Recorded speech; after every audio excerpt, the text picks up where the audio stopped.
अतिरूपात् हृता सीता अतिगर्वाद् रावणो हतः अतिदानात् बलिर्बद्धः अति सर्वत्र वर्जयेत्। ಶ್ರೀ ಗುರುಭ್ಯೋ ನಮಃ. ಅತಿರೂಪಾತ್ ಹೃತಾ ಸೀತಾ. ಅತಿ ರೂಪವತಿಯಾದಂತಹ ಸೀತೆ ಅತಿಯಾದಂತಹ ರೂಪವನ್ನ ಹೊಂದಿದ್ದ ಕಾರಣ ಅವಳು ರಾವಣನಿಂದ ಅಪಹರಿಸಲ್ಪಟ್ಟಳು. ಅತಿಗರ್ವಾತ್ ರಾವಣೋ ಹತಃ. ಅತಿಯಾದ ದರ್ಪ ಅಹಂಕಾರ ಗರ್ವಗಳಿಂದ ರಾವಣನು ರಾಮನಿಂದ ಹತನಾದನು. ಅತಿದಾನಾತ್ ಬಲಿರ್ಬದ್ಧ. ಅತಿಯಾದಂತಹ ದಾನ ಮಾಡೋದ್ರಿಂದ ಬಲಿ ಮಹಾರಾಜನು ವಾಮನನು 3 ಪಾದಗಳನ್ನ 3 ಪಾದದಷ್ಟು ಭೂಮಿಯನ್ನ ಕೇಳಿದಾಗ, ಜಾಗವನ್ನ ಕೇಳಿದಾಗ ಅವನು ಬದ್ಧನಾಗಿದ್ದು ಅತಿ ಸರ್ವತ್ರ ವರ್ಜಯೇತ್. ಎಲ್ಲಾ ಕಡೆ ಕೂಡ ಅತಿಯನ್ನ ನಾವು ವರ್ಜಿಸಿಕೊಳ್ಳಬಾರದು. ಯಾವಾಗಲೂ ಅತಿಯಾದರೆ ನಾವು ನಮ್ಮ ಹಾಳು ಖಂಡಿತವಾಗಿ ನಿಶ್ಚಿತವಾಗಿರುತ್ತೆ. ಕನ್ನಡದಲ್ಲಿ ಒಂದು ಉಕ್ತಿ ಇದೆ, ಅತಿಯಾದರೆ ಅಮೃತವೂ ವಿಷ ಅಂತ. ಅಮೃತ ಈ ಒಂದು ಪದದ ಮಹತ್ವವನ್ನ ನಾವು ತಿಳಿದಿದ್ದೇವೆ. ಅಮೃತದ ಸೇವನೆಯನ್ನ ಮಾಡಿದವರು ಮರಣವನ್ನ ಅಪ್ಪೋದಿಲ್ಲ, ಅವರು ಚಿರಾಯುಗಳಾಗಿರ್ತಾರೆ ಅಂತ. ಆದ್ರೆ ಅತಿಯಾದಂತಹ ಅಮೃತದ ಸೇವನೆಯು ಕೂಡ ನಮಗೆ ವಿಷವಾಗಬಹುದು ಅಂತ ನಮಗೆ ತಿಳಿಸ್ಕೊಡ್ತಾ ಇದ್ದಾರೆ ನಮ್ಮ ಪೂರ್ವಜರು. ಅಮೃತವೇ ವಿಷವಾಗುತ್ತೆ ಅಂದ ಮೇಲೆ ಇನ್ನೆಲ್ಲಾ ವಸ್ತುಗಳು ಅತಿಯಾದ್ರೆ ವಿಷವಾಗೇ ಆಗತ್ತೆ ಅನ್ನೋದು ಸಾಮಾನ್ಯ ಜ್ಞಾನ ಆಗುತ್ತೆ. ಅದನ್ನ ನಾವು ತಿಳ್ಕೋಬೇಕು. ಲೋಕೋಕ್ತಿಗಳು ನಮ್ಮ ಈ ಒಂದು ಜಗತ್ತಿನಲ್ಲಿ ಹೆಚ್ಚಾಗಿ ಕಾಣುತ್ತೆ. ಉದಾಹರಣೆಗೆ ಅತಿ ವಿನಯಂ ಧೂರ್ತ ಲಕ್ಷಣಂ ಅಂತ ಕರೀತಾರೆ. ಇನ್ನೊಮ್ಮೆ ಹೇಳ್ತೇನೆ, ಅತಿ ವಿನಯಂ ಧೂರ್ತ ಲಕ್ಷಣಂ ಅಂತ ಒಂದು ಲೋಕೋಕ್ತಿ. ಏನಂತ ಹೇಳಿದ್ರೆ, ಅತಿಯಾದ ವಿನಯವು ಧೂರ್ತನ ಲಕ್ಷಣವಾಗಿರುತ್ತೆ.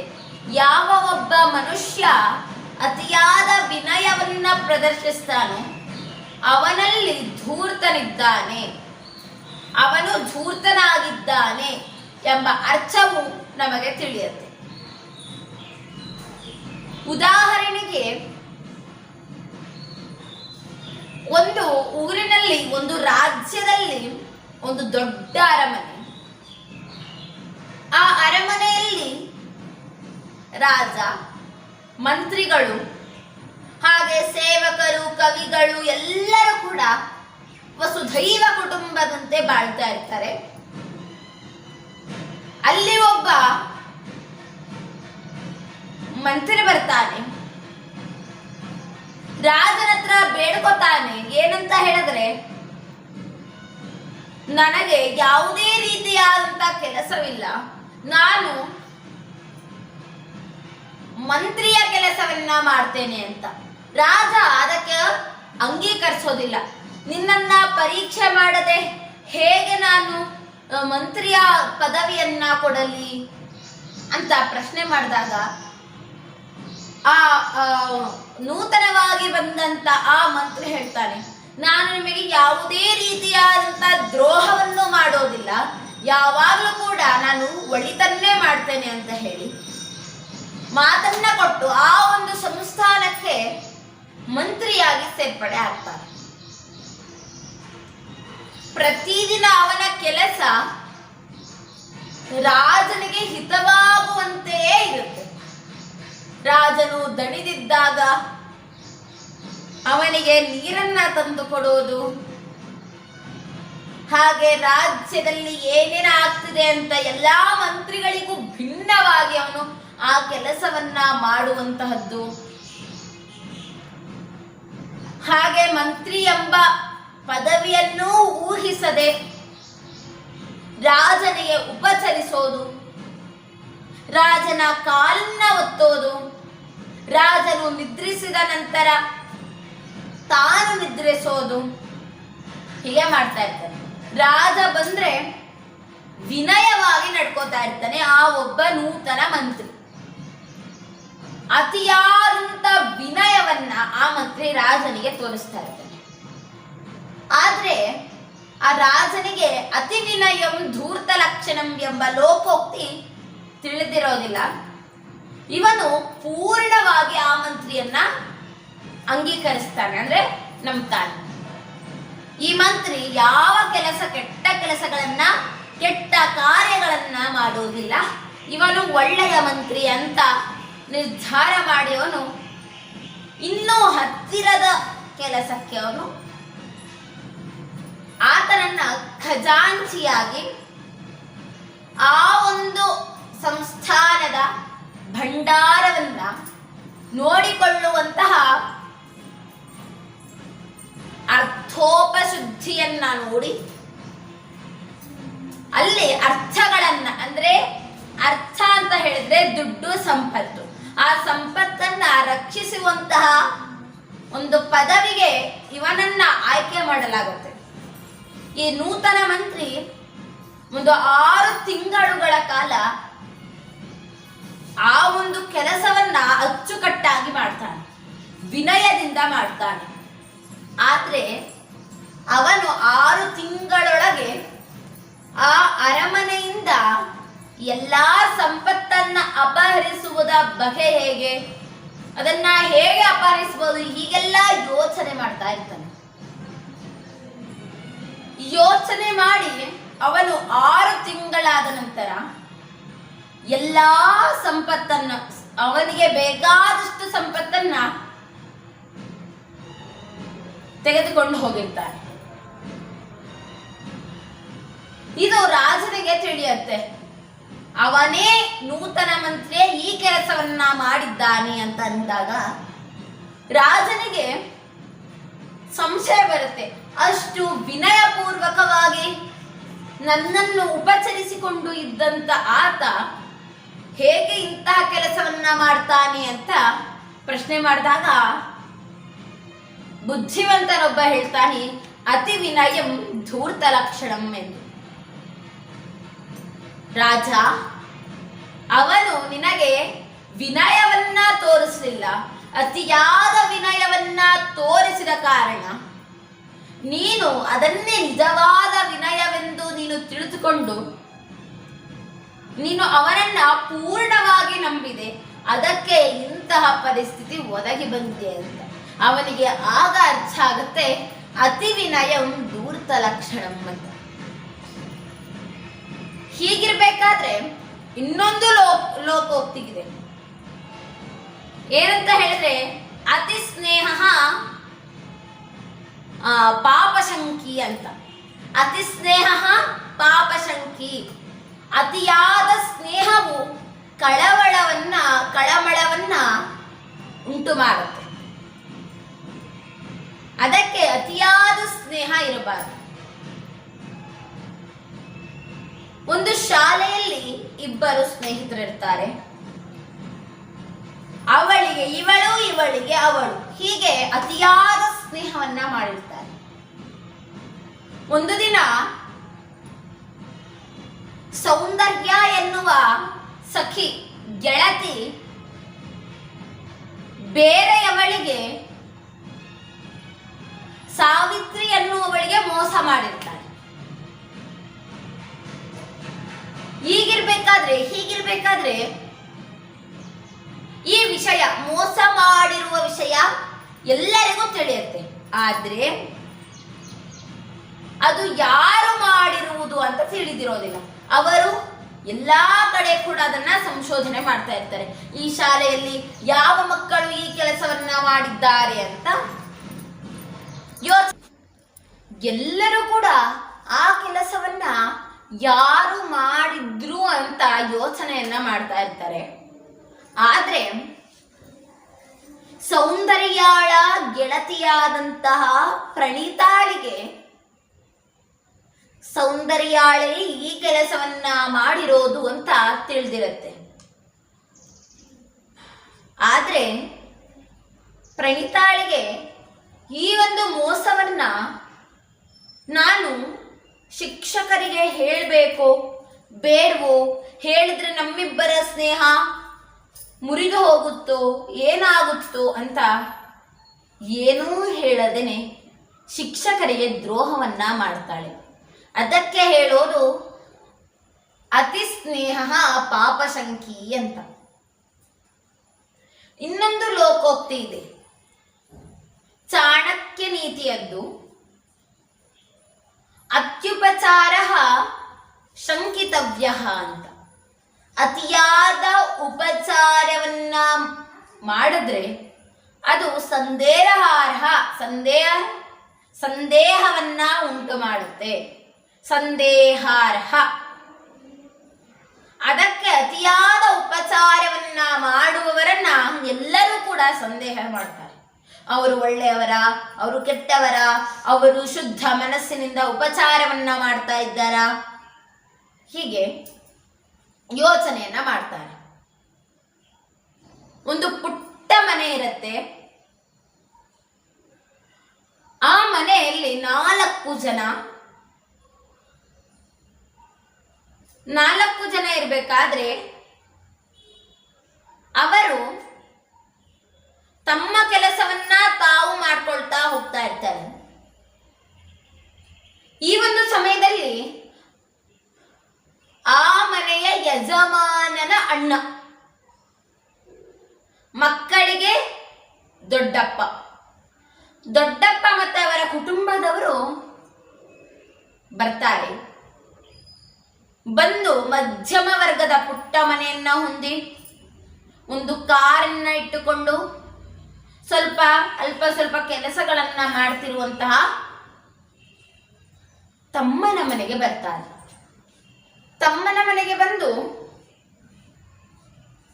ಕುತ್ಕೋತಾರೆ. ಆಗ ತಮ್ಮ ಹಾಗೂ ಅವರ ಕುಟುಂಬದವರೆಲ್ಲರೂ ಅಣ್ಣನ ಕುಟುಂಬಕ್ಕೆ ಅತಿಯಾದ ಉಪಚಾರವನ್ನ ಮಾಡ್ತಾರೆ. ಅತಿಯಾದ ಉಪಚಾರವನ್ನ ಮಾಡಿ ಅವರನ್ನ ಖುಷಿಯನ್ನ ಪಡಿಸ್ತಾರೆ. ನಂತರ ತಮ್ಮನ ಕುಟುಂಬದವರು ಹೇಳ್ತಾರೆ, ನಾನು ಇಷ್ಟು ಉಪಚಾರವನ್ನ ಮಾಡಿದ್ದೇನಲ್ಲ, ನೀನು ನನಗೆ 1 ಕ್ಯಾರೆಟ್ ಚಿನ್ನವನ್ನ ಕೊಡಬೇಕು ಅಂತ ಮುಗಿಲು ಬೀಳ್ತಾರೆ. ಆಗ ತಿಳಿಯುತ್ತೆ, ಅತಿಯಾದ ಉಪಚಾರವನ್ನ ನಾವು ಸಂದೇಹ ಮಾಡಬೇಕಿತ್ತು, ಆದ್ರೆ ಸಂದೇಹ ಮಾಡೋದಿಲ್ಲ ನಾನು. ಹಾಗೆ ಎಲ್ಲಾ ಉಪಚಾರವನ್ನ ಸ್ವೀಕರಿಸಿದ್ದ ಕಾರಣ ಈ ಒಂದು ಕಥೆ ನನಗೆ ಉಂಟಾಯಿತು ಎಂದು ಅಣ್ಣನ ಕುಟುಂಬದವರು ಯೋಚನೆ ಮಾಡ್ತಾರೆ. ಇದನ್ನೇ ನಾವು ಮಹಾಭಾರತದಲ್ಲೂ ಕಾಣ್ಬೋದು. ಯದಿ ಹಾಸ್ತಿ ತದನ್ಯತ್ರ ಎನ್ನೇ ಹಾಸ್ತಿ ನ ತತ್ಕ್ವಚಿತ ಎಂಬ ವಾಕ್ಯವು ಇಲ್ಲೂ ಉಲ್ಲೇಖವಾಗುತ್ತದೆ. ಹೇಗೆ ಅಂತ ಹೇಳಿದ್ರೆ, ಯಾವಾಗ ಕೌರವ ಪಾಂಡವರ ನಡುವೆ ಕುರುಕ್ಷೇತ್ರ ಯುದ್ಧವು ಧರ್ಮಕ್ಷೇತ್ರವಾದ ಕುರುಕ್ಷೇತ್ರದಲ್ಲಿ ಆರಂಭವಾಗಲಿಕ್ಕೆ ಇನ್ನೂ ಕೆಲವು ದಿನಗಳು ಮಾತ್ರ ಉಳಿದಿತ್ತು. ಎಲ್ಲರೂ ಕೂಡ ಸಿದ್ಧತೆಯನ್ನ ಮಾಡ್ಕೋತಾ ಇದ್ರು. ಆಗ ಪಾಂಡವರ ಪಕ್ಷವನ್ನ ನಾನು ವಹಿಸ್ಕೊಳ್ಬೇಕು ಅಂತ ಶಲ್ಯ ಮಹಾರಾಜ ದೂರದಿಂದ ಬರ್ತಾನೆ. ಆದ್ರೆ ಇಲ್ಲಿ ಎಡವಟ್ಟಾಗಿರುತ್ತೆ. ಏನಂತ ಹೇಳಿದ್ರೆ, ದುರ್ಯೋಧನನು ತನ್ನ ಸೇವಕರಿಗೆ ಹೇಳಿರ್ತಾನೆ. ಏನಂತ ಹೇಳಿದ್ರೆ, ನೋಡಿ, ಶಲ್ಯ ಮಹಾರಾಜನು ಶೂರವಂತನು, ಅವನನ್ನ ನಮ್ಮ ಸೈನ್ಯಕ್ಕೆ ಸೇರಿಸಿಕೊಳ್ಳಬೇಕು. ಅಂತ ಆದೇಶವನ್ನ ಕೊಟ್ಟಿರ್ತಾನೆ. ಈ ಒಂದು ಆದೇಶವನ್ನ ಪಾಲಿಸಿದ ಎಲ್ಲಾ ಸೈನಿಕರು ಶಲ್ಯನಿಗೆ ಅತಿಯಾದ ಉಪಚಾರವನ್ನ ಮಾಡ್ತಾರೆ. ಉಳಿದುಕೊಳ್ಳಲು ಜಾಗ, ರುಚಿಕರವಾದ ಭೋಜನ ವ್ಯವಸ್ಥೆ, ಅವರಿಗೆ ಕಾಲನ್ನ ಒತ್ತಿಕೊಡುವುದು, ಹೀಗೆ ಅನೇಕ ಅತಿಯಾದಂತಹ ಉಪಚಾರವನ್ನ ಸೇವಕರು ಮಾಡ್ತಾರೆ. ಶಲ್ಯನಿಗೆ ಬಹಳ ಆನಂದ ಆಗತ್ತೆ. ಅದಕ್ಕೆ ಅವನು ಸೇವಕನಿಗೆ ಕರೆದು ಹೇಳ್ತಾನೆ, ಈ ಉಪಚಾರದಿಂದ ನಾನು ಆನಂದ ಪಟ್ಟಿದ್ದೇನೆ. ಈ ಉಪಚಾರವನ್ನ ಮಾಡಿದಂತಹ ಒಬ್ಬ ಶ್ರೇಷ್ಠ ರಾಜನಿಗೆ ನಾನು ಏನನ್ನಾದರೂ ಉಡುಗೊರೆಯನ್ನ ಕೊಡ್ತೇನೆ, ಅವರನ್ನ ಕರೀರಿ ಅಂತ ಸೇವಕರು ಕರೆದಾಗ ಅಲ್ಲಿ ಅನಾಹುತವೇ ನಡೆಯುತ್ತೆ. ಏನಂತ ಹೇಳಿದ್ರೆ, ಅಲ್ಲಿ ದುರ್ಯೋಧನನು ಆಗಮಿಸ್ತಾ ಇರ್ತಾನೆ. ಆಗ ಶಲ್ಯನು ತತ್ತರಿಸಿ ಹೋಗ್ತಾನೆ. ಅವನು ಯುಧಿಷ್ಠಿರನ ಆಸ್ಥಾನದಿಂದ ಈ ಒಂದು ಉಪಚಾರವಾಗಿದೆ ಅಂತ ತಿಳಿದುಕೊಂಡು ಈ ರೀತಿಯಾದಂತಹ ವರಗಳನ್ನ ನಾನು ಕೊಡ್ತೇನೆ ಅಂತ ಹೇಳಿರ್ತಾನೆ. ದುರ್ಯೋಧನನ ಹತ್ರ ಕೇಳಿದಾಗ ದುರ್ಯೋಧನ ಹೇಳ್ತಾನೆ, ನೀವು ಪಾಂಡವರ ಪಕ್ಷವನ್ನ ವಹಿಸಬಾರ್ದು, ನನ್ನ ಪಕ್ಷವನ್ನ ವಹಿಸ್ಬೇಕು ಅಂತ ಕೇಳ್ಕೊತಾನೆ. ಆಗ ತಿಳಿಯುತ್ತೆ ಅತ್ಯುಪಚಾರ ಶಂಕಿತವ್ಯ ಎಂಬ ಮಾತು. ಆಗ ಶಲ್ಯನಿಗೆ ಅರ್ಥ ಆಗತ್ತೆ. ಅನ್ನದ ಹಂಗು ಅನ್ಯರ ಸ್ವತ್ತು ಎಂಬ ಒಂದು ಶೀರ್ಷಿಕೆ ಅಡಿಯಲ್ಲಿ 7ನೇ ತರಗತಿಯಲ್ಲಿ ಈ ಒಂದು ಪಾಠವನ್ನ ನಾವು ಕಾಣಬಹುದು. ಹಾಗೆ ಇನ್ನೊಂದು ಲೋಕೋಕ್ತಿ ಇದೆ, ಅತ್ಯುಚ್ಛ್ರಾಯ ಪತನ ಹೇತು ಅಂತ. ಅತ್ಯುಚ್ಛ್ರಾಯ ಪತನ ಹೇತು. ಎಷ್ಟು ಏರ್ತೇವೋ, ಎಷ್ಟು ಮೇಲಕ್ಕೆ ಹೋಗ್ತೇವೋ, ಅದು ಬೇಗನೆ ಬೀಳುವುದಕ್ಕೆ ದಾರಿಯನ್ನ ಮಾಡಿಕೊಡುತ್ತೆ. ಯಾವುದೇ ಒಬ್ಬ ವ್ಯಕ್ತಿಯು ತನ್ನ ಸಾಧನೆಯನ್ನ ಮಾಡಕ್ಕೆ ಅತಿಯಾದ ಮೇಲಕ್ಕೆ ಹೋದಾಗ ಅವನು ಅಧಃಪತನಗೊಳ್ಳಲೇಬೇಕು, ಮರಳಿ ಮಣ್ಣಿಗೆ ಬರಲೇಬೇಕು. ಅದಕ್ಕೆ ಅತಿಯಾದ ಏರುವಿಕೆಯು ಕೂಡ ಒಳ್ಳೆಯದಲ್ಲ ಅಂತ ನಮ್ಮ ಪೂರ್ವಜರು ಹೇಳ್ತಾರೆ. ಆದ್ರೆ ನಮ್ಮ ಈ ಒಂದು ಜನತೆ ಎಲ್ಲವನ್ನ ಅತಿಯಾಗಿ ಅಳವಡಿಸಿಕೊಂಡಿದೆ. ಹೀಗೆ ಅತಿಯಾಸೆ ಗತಿಗೇಡು ಎಂಬ ವಾಕ್ಯವನ್ನ ಕೂಡ ನಾವು ಕಾಣಬಹುದು. ಬಡವರಾಗಿದ್ದಾಗ ನನಗೆ ಒಂದು ಸುಂದರ ಮನೆ ಬೇಕು ಎಂಬ ಆಸೆ, ಸುಂದರ ಮನೆ ಬಂದಾಗ ಸುಂದರವಾದಂತಹ ಮಡದಿ ಬೇಕು ಎಂಬುವ ಆಸೆ, ಸುಂದರವಾದ ಮಡದಿ ಬಂದಾಗ ದೊಡ್ಡದಾದಂತಹ ಕಾರ್ ಬೇಕು ಎನ್ನುವ ಆಸೆ, ದೊಡ್ಡದಾದ ಕಾರ್ ಬಂದಾಗ ಈ ಮನೆ ಸಾಕಾಗೋದಿಲ್ಲ, ದೊಡ್ಡ ಬಂಗಲೆಯೇ ಬೇಕು. ಈ ರೀತಿಯಾದಂತಹ ಆಸೆಗಳು ನಮ್ಮ ಮನುಷ್ಯ ಬುದ್ಧಿಯಲ್ಲಿ ಕಾಣುತ್ತೆ. ಇದಕ್ಕೊಂದು ಕಥೆ ಇದೆ. ಒಂದು ರಾಜ್ಯದಲ್ಲಿ ಒಬ್ಬ ಬಡವನಿರ್ತಾನೆ. ಅವನು ರಾಜನಾಗಬೇಕು ಅಂತ ಅನ್ಕೊಂಡು ತಪಸ್ಸನ್ನ ಆಚರಿಸಿ ರಾಜನಾಗ್ತಾನೆ. ನಂತರ ಅವನ ಆಸ್ಥಾನಕ್ಕೆ ನಾರದ ಮುನಿಗಳು ಬಂದಾಗ ರಾಜನು ಕೇಳ್ತಾನೆ, ನನಗೆ ಇರುವ ಸಂಪತ್ತು ಸಾಕಾಗ್ತಾ ಇಲ್ಲ, ನಾನು ಮುಟ್ಟಿದ ಎಲ್ಲಾ ವಸ್ತುವು ಕೂಡ ಚಿನ್ನವಾಗಿ ಬದಲಾಗಬೇಕು ಎಂಬ ವರವನ್ನ ಕೇಳಿದಾಗ ನಾರದರು ತಥಾಸ್ತು ಎಂದು ಹೇಳ್ತಾರೆ. ನಂತರ ಅವನು ಮುಟ್ಟಿದಂತ ಎಲ್ಲಾ ವಸ್ತುಗಳು ಚಿನ್ನ ಆಗ್ತಾ ಇರುತ್ತೆ. ಅವನು ಮೊದಲು ತನ್ನ ಮನೆಯಲ್ಲಿದ್ದಂತ ಕಂಬವನ್ನ ಮುಟ್ತಾನೆ, ಅದು ಚಿನ್ನ ಆಗತ್ತೆ. ನಂತರ ಕುರ್ಚಿಯನ್ನ ಮುಟ್ತಾನೆ, ಚಿನ್ನ ಆಗತ್ತೆ. ಲೋಟವನ್ನ ಮುಟ್ಟುತ್ತಾನೆ, ಚಿನ್ನ ಆಗತ್ತೆ.